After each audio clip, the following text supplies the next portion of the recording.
دل یار میں نے ٹیسٹ تو لکھ دیا ہے، but I am damn sure paper دیکھنے کے بعد جعلی پروفیسر نے مجھے صرف کلاس سے ہی نہیں بلکہ یونی سے باہر نکال دینا ہے۔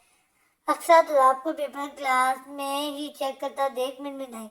ڈونٹ وری یار، ایسا کچھ نہیں ہوگا، تم نے اتنا بھی برا نہیں لکھا ہوگا۔ تو کیا ہوا کہ ایک پرابلم لکھا فرسٹ ٹیسٹ ہے سر، معاف کر دیں گے۔ آئی ایم شیور سندر نے اس کی ڈھارس بندھائی، جس پر اکثر کا منہ مزید لٹک گیا۔ تم نے رات خواب میں دیکھا تھا کہ میرا ٹیسٹ پیپر؟ اکثر دلاب کے چہرے کے تاثرات بدلتا دیکھ کر نیچے جھک کر سوال کیا۔ کیا مطلب؟ سندر بھی اس کی برابر ہوئی۔ یار میں نے پیپر پہ صرف نام لکھ کر دیا ہے۔ اکثر دلاب کے ہاتھ میں اپنا پیپر دیکھ کر رو دینے کو تھا، اس سے پہلے کہ سندر اسے اس عظیم کارنامے پر داد دیتی، کلاس میں دلاب کی دھاڑ گونجی تھی۔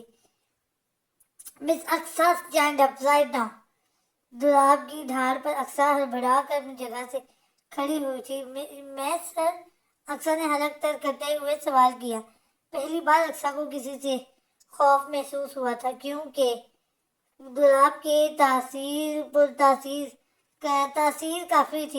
کافی سخت تھی۔ جہاں تک مجھے یاد ہے میں نے 3 دن پہلے کلاس میں ٹیسٹ اناؤنس کیا تھا، ٹیسٹ پرابلمس الگ سے ایکسپلین بھی کیا تھا، پھر میں آپ کے اس خالی ٹیسٹ پیپر کا کیا مطلب نکالوں؟ دلاب قدم در قدم چلتا ہوا اپنے دونوں ہاتھوں کو بے دردی سے مروڑ رہی تھی۔ اکثر کے پاس آ کر ٹیسٹ پیپر اس کے آگے رکھا۔ سر وہ سر میتھس میری سمجھ نہیں آتی، اس لیے اکثر نے دلاب کو خطرناک تیور لیے خود کو گھوٹا پا کر بڑی مشکل سے اپنی شیطانی دماغ سے لنگڑا لولا بہانہ برآمد کیا تھا۔ او آئی سی۔ دلاب نے پیچھے ہو کر بازو سینے پر باندھے اور اس کے پیچھے ہوتے ہی اکثر نے کب سے اس کی سانس بحال کی تھی۔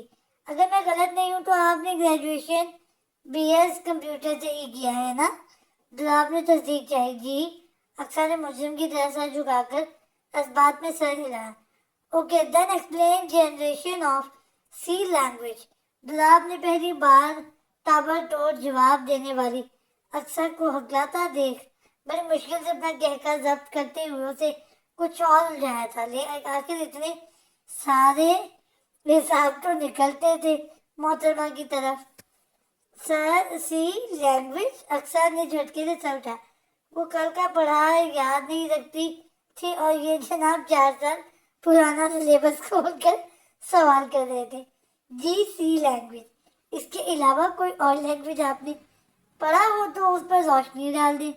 دلاب نے اطمینان سے جواب دیا، اور یہی اس کی غلطی ثابت ہوئی تھی۔ تھینکس سر، میں تو ڈر ہی گئی تھی۔ اکثر فوراً پرانے والے ٹون میں آئی، جس پر دلاب حیران تو ہوا تھا لیکن کچھ سوچ کے ہاتھ سے شروع ہونے کا اشارہ دیا اور معصوم جسٹر میں منہ گزر۔ جتنی بھی قرآنی آیت آتی تھی اس کا ورد کر چکی تھی، کیونکہ اب دلاب اور اقصی کا خدا ہی حافظ تھا۔ سی کی جنریشن تو مجھے 4 سال پہلے بھی نہیں آتی تھی سر۔ اقصی مسکرائی اور دلاب کی مسکراہٹ کہیں غائب ہوئی۔ مجھے تو بس ایک ہی جنریشن پرفیکٹ یاد ہے، وہ بھی ڈیڈی سے بیٹ لگا کر یاد کی تھی۔ میں نے مغلیہ سلطنت کی اور اب دلاب کا منہ کھلا۔ جی سنیں، بالکل پرفیکٹ یاد ہے۔ اقصی نے زور سے سہلا۔ بابر 1526 میں بھارت آیا تھا۔ مغلیہ سلطنت رولز جنریشن کچھ یوں تھے: بابر کا بیٹا ہمایوں کا بیٹا اکبر کا بیٹا جہانگیر کا بیٹا شاہجہاں اور شاہجہاں کا بیٹا اورنگزیب۔ عالمگیر رحمت اللہ۔ اقصی سر جھکائے انگلیوں پر گنتی زور شور سے سی ایس کلاس کو ہسٹری کلاس میں تبدیل کرنے کے ساتھ دلاب کے اچھے خاصے موڈ کا ستیہ ناش مار چکی تھی۔ اور sir just shut up miss Aqsa, it's a maths class not history class. دلاب نے زور سے بینچ پر ہاتھ مارا۔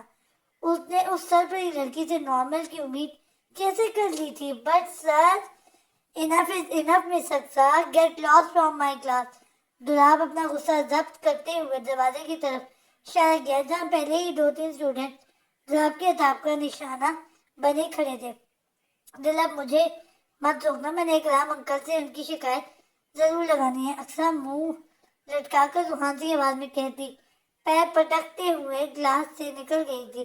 سندر نے قدرے افسوس سے اپنی دوست پلس کزن کی چھوٹی سی پشت دیکھی۔ اکثر سندر کی ضد کرنے پر ہی آج یوں نہیں آئی تھی، ورنہ اس نے رات ہی زیادہ ملتوی کر دیا تھا۔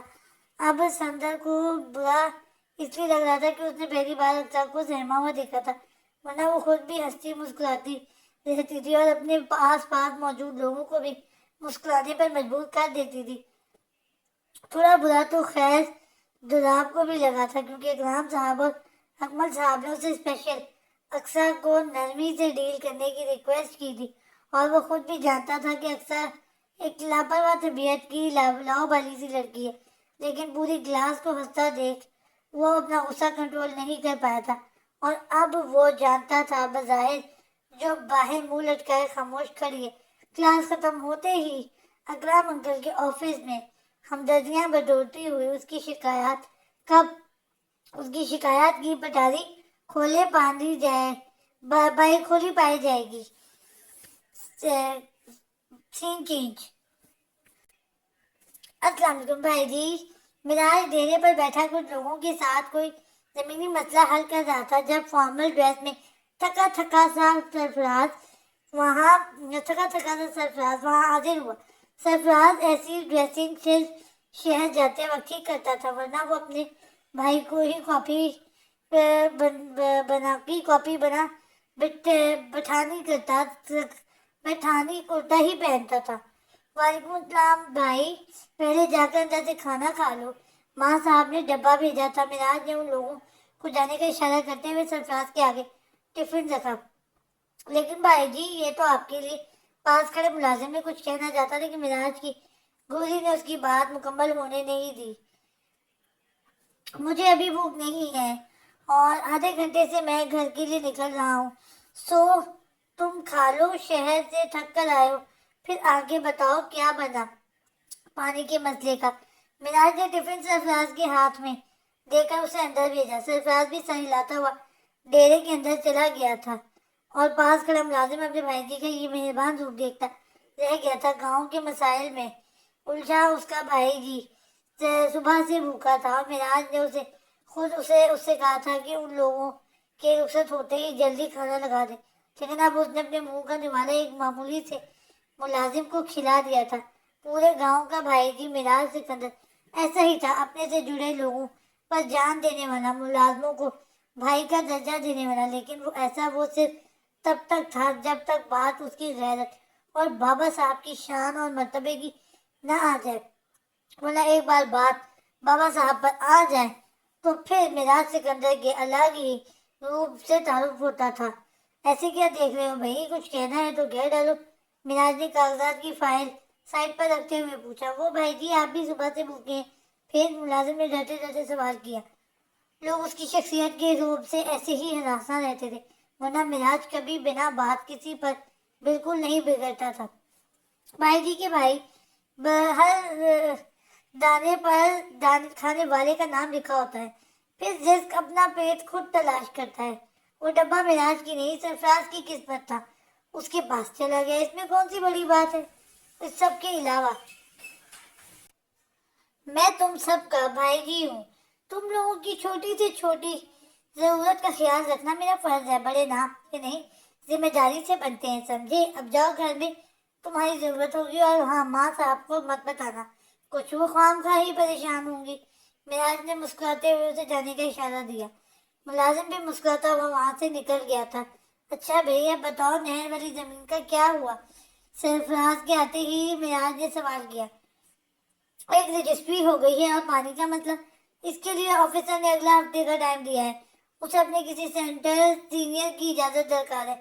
سرفراز کا جواب سن کر مراج کی جگہ تنی تھی۔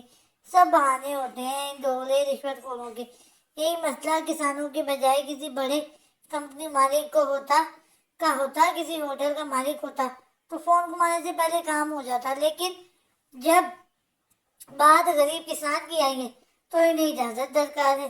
مراج نے غصے سے ٹیبل پر ہاتھ مارا۔ وہ لوگ ایک مہینے سے ایک مسئلے پر کام کر رہے تھے اور آفیسر کا وہی ایک ہفتے والا جواز ہوتا تھا۔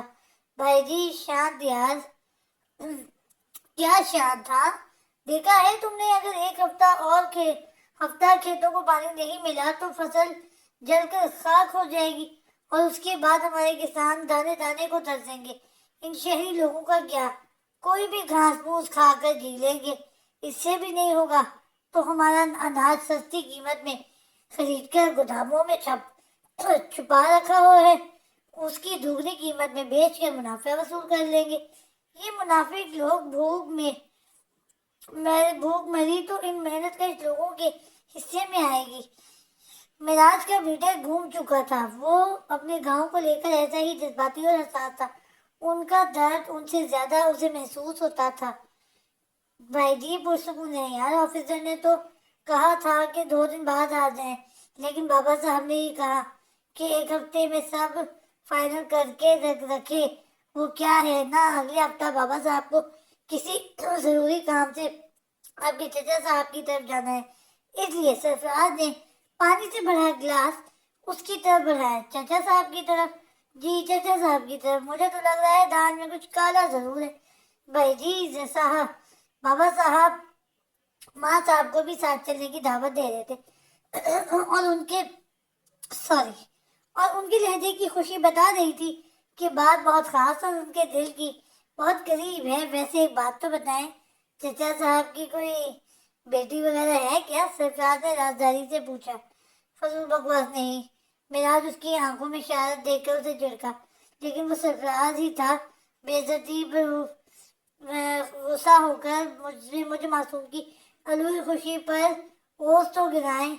یہ تو میری چھوٹی حس مجھے آگاہ کر رہی ہے کہ جلد ہی حویلی میں میری شہری بھابھی کی مبارک قدم پر چھوڑیں بھائی جی، سرکار کی قدر اب ایک بار پھر معراج کے شکنجے میں تھی۔ کہا تھا نا بکواس نہیں کرنا ہے تم نے؟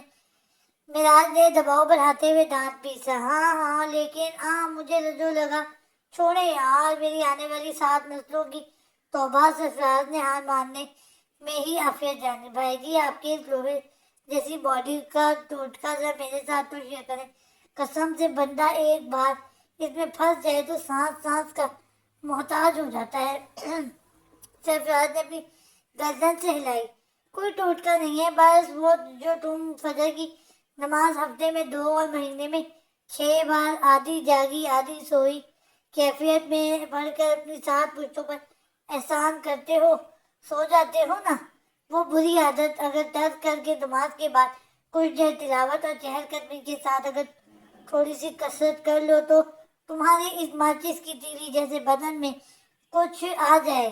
لیکن نہیں، ہماری قوم نے تو قسم اٹھائی ہے صحیح وقت پر غلط کام کرنا ہے، برکت کے وقت سونا ہے۔ معراج نے اسے گھورا۔ اب ایسے گھورے تو نہیں یار، انشاءاللہ اب سے کوشش کروں گا اپنی ماچس کی تیلی جیسے بدن میں کچھ گوشت پوست کا اضافہ کرنے کی۔ سرفراز کہا آپ نے بھائی جی باقی بات ٹال سکتا تھا، ویسے آپ نے بتایا نہیں آپ کی کوئی کزن ہے؟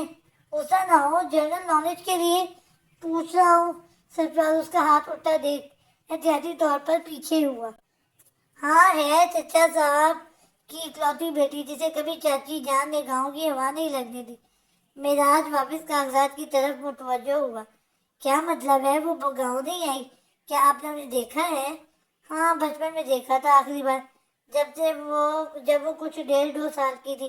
اس کے بعد نہ وہ یہاں آئی نہ میں نے وہاں جانے کی تکلیف کی۔ ہاں ماں بابا صاحب لوگ جاتے رہتے ہیں مہینے 2 مہینے میں، کبھی چچا صاحب بھی ادھر کا دورہ لگا لیتے ہیں۔